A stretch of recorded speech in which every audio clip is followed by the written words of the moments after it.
सीतापुर गांव में रामू नाम का एक हलवाई रहता था। वह बहुत ही मेहनती और ईमानदार व्यक्ति था।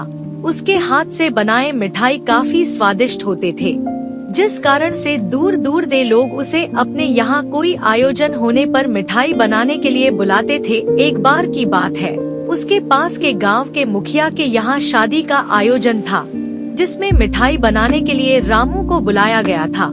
फिर रामू उस गांव में जाकर मुखिया के यहाँ मिठाई आदि सब अच्छे से बना देता है, जिसके बाद उस मुखिया ने उसके काम के बदले पैसे और ढेर सारे घर पर खाने के लिए मिठाई दिए, जिसे रामू एक गठरी बनाकर अपने गांव को वापस जाने लगा था, जो कि उसके गांव का रास्ता एक जंगल से होकर गुजरता था।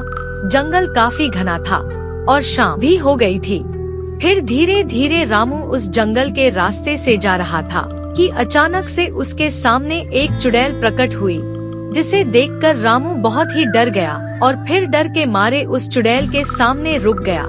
फिर इतने में चुड़ैल खूब जोर से हंसते हुए बोली, अच्छा हुआ इंसान जो तू आ गया, मैं कितने दिन से भूखी थी, अब तुम मेरा भोजन बनेगा।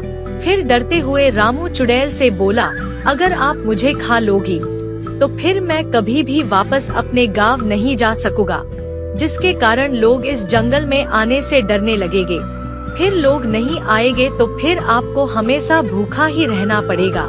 इसके बदले अगर कुछ और भी खाने को दे तो।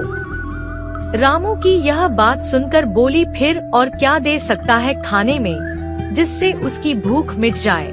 तो फिर रामू ने कहा, उसके गठरी में ढेर सारे स्वादिष्ट मिठाई है, अगर उसे खाएगी तो निश्चित ही उसकी भूख मिट जाएगी। तो रामू की यह बात सुनकर चुड़ैल बोली, ठीक है, जल्दी से वह मिठाई उसे दे। इसके बाद रामू ने अपने गठरी खोलकर वह सारे मिठाई उस भूखी चुड़ैल को दे दिया। फिर उन स्वादिष्ट मिठाई को खाकर चुड़ैल बोली, तुम्हारे मिठाई बहुत ही स्वादिष्ट है, मुझे बहुत ही अच्छे लगे, इसलिए तुम्हारी जान को छोड़ती हूँ, लेकिन एक शर्त, मुझे फिर से इन मिठाई को आगे भी खिलाना पड़ेगा। तो रामू बोला, वह बहुत ही गरीब है, इसको बनाने के लिए ढेर सारे पैसे चाहिए, फिर वह इतने सारे पैसे कहाँ से लेकर आएगा जिससे वह मिठाई बना सके। रामू की यह बात सुनकर चुड़ैल बोली, रुको, मैं तुम्हें सोने के सिक्के देती हूँ, तुम इन्हें बेचकर इन पैसों से मिठाई के सामान खरीद कर मिठाई बना लेना।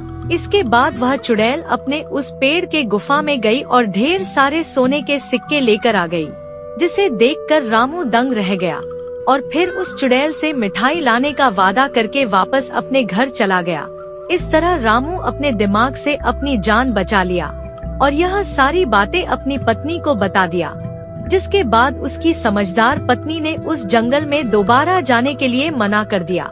इस तरह उन मिले सोने के सिक्कों को बेचकर दोनों अपना खुशहाल जीवन व्यतीत करने लगे। कहानी से शिक्षा। इस कहानी से यही शिक्षा मिलती है कि यदि विपत्ति के समय भी धैर्य से काम ले तो मुसीबत टल जाता है और कभी भी लालच नहीं करना चाहिए।